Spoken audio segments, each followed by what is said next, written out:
Law enforcement confirms the Las Vegas shooter had multiple rifles equipped with devices to enable guns to fire very quickly, as well as spy cameras to watch for approaching police.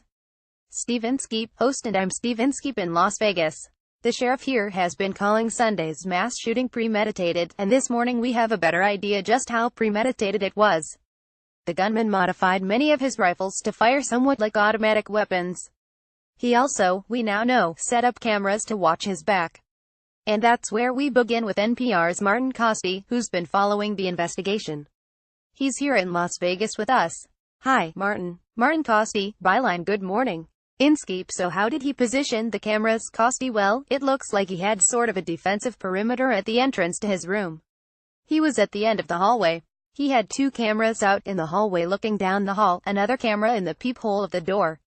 And police believe it was a way for him to keep an eye on who was coming up behind him as he was doing his deed. And we know that a security guard for the hotel was shot through the door early into the assault. So it looked like he was keeping an eye out who was coming up. Inskeep, and ever since we heard the video of those long bursts of what seemed like automatic weapons fire, we've been wondering how he modified his guns. Kaste, yeah? And it looks like we now have confirmation that he was using what are called bump fire stocks. 12 rifles had these attachments on them. And now, as you know, a semi-automatic rifle, which is legal in this country, is the kind of rifle where for every round, you have to pull the trigger. Inskeep, 1 shot for each pull, yeah? Kaste, every time you pull the trigger. A fully automatic rifle, which is illegal to sell, at least a new one, is a steady stream 1 pull, 1 trigger pull.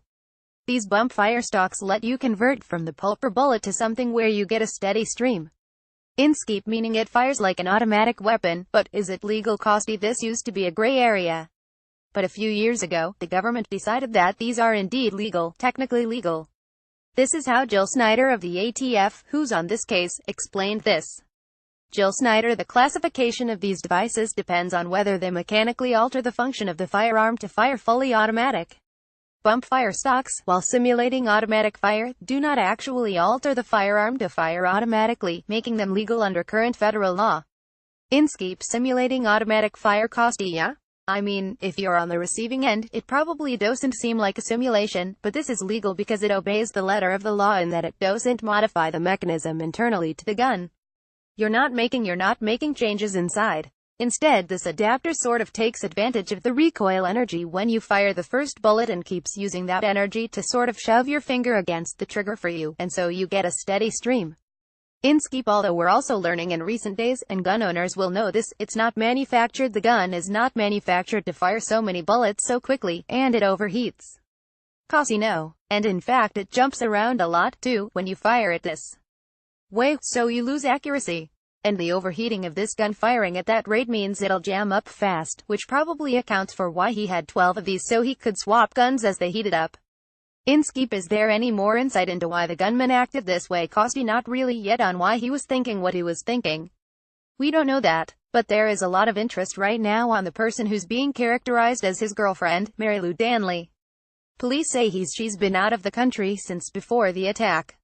Last night she came back. She flew to Los Angeles. She was met there by law enforcement officials, and she's expected to be questioned. They've been calling her a person of interest. That means she's not necessarily a suspect here, but I think they hope that she can shed some light on what led up to this, especially because there have been some reports now that the shooter sent money overseas to the Philippines, where she was. Inskeep, so Martin, he's sending money to the Philippines. He's stockpiling weapons. He's modifying weapons. He's bringing in cameras. Is this level of preparation normal for people committing these kinds of mass killings? Kaste, normal? Well, it is not unprecedented. In mass shooter situations, there's often a pattern here of preparation, of setting yourself up, of thinking through what you're going to do, amassing an arsenal. So I'm afraid this doesn't look that strange. Inskeep, Martin, thanks very much. Kaste, welcome. Inskeep, that's NPR law enforcement correspondent Martin Kaste this morning. Copyright 2017 Nepalese rupees. All rights reserved. Visit our website terms of use and permissions pages at www.npr.org for further information.